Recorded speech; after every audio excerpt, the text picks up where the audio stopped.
Hi, I'm Marcia Hickey, and we're going to talk about the 7th grade required summer reading books this week.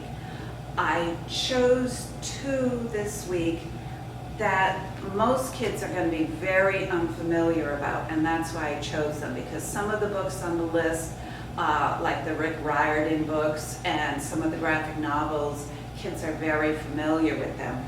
These 2 that I chose, you've probably never heard of before. The first one is called The Boy in the Burning House by Tim Wynne-Jones. This is a mystery and a thriller.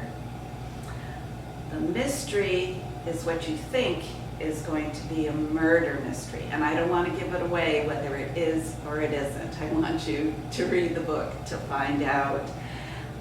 But it's very creepy, it's very fast-paced, it's filled with action, but it's also issue-based.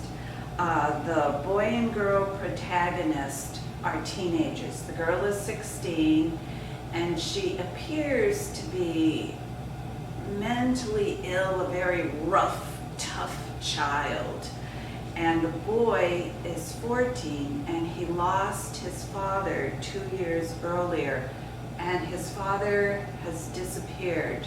There's been no trace of him. They found no body, they have no clues, anything. They labeled it as a probable suicide, but they don't know. These 2 children get together because the girl reaches out to the boy and tells him, "I know what happened to your father. My father has killed him." And she can't really convince him because she's a little off, but they investigate clues. They go to the local newspaper, their local historian, they amass clues, and the mystery is solved at the end. But it's very fast-paced, and it's very harrowing because their lives are in danger as they're solving this mystery. So if you like a good mystery, if you like to be scared, if you like action, this is the book for you.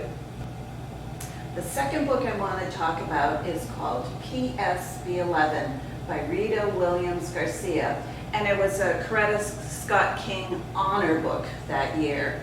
It involves 3 black girls who live in New York City, and at the beginning of the summer they go visit their mother in San Francisco area.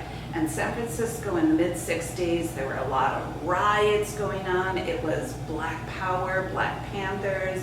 They get exposed to all of those radical ideas. Their mother even gets arrested and gets put in jail for some of her activities with the Black Panthers, and they come home shouting, "Black Power."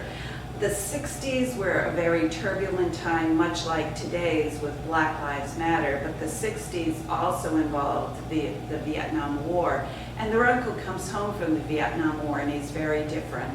And the book is very funny. They get into all these situations. It starts off with they're on the plane and how they act, and it's laugh out loud funny, dealing with these very serious issues that we're dealing with now, right here in 2020.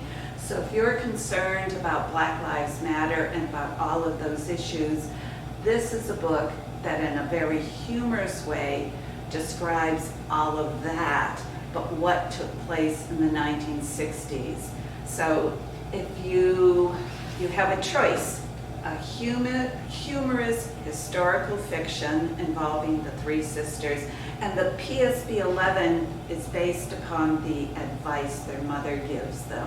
Stay 11, don't grow up too fast. You're going to be dealing with these serious things and you'll have to make decisions and choices. But remember, stay 11.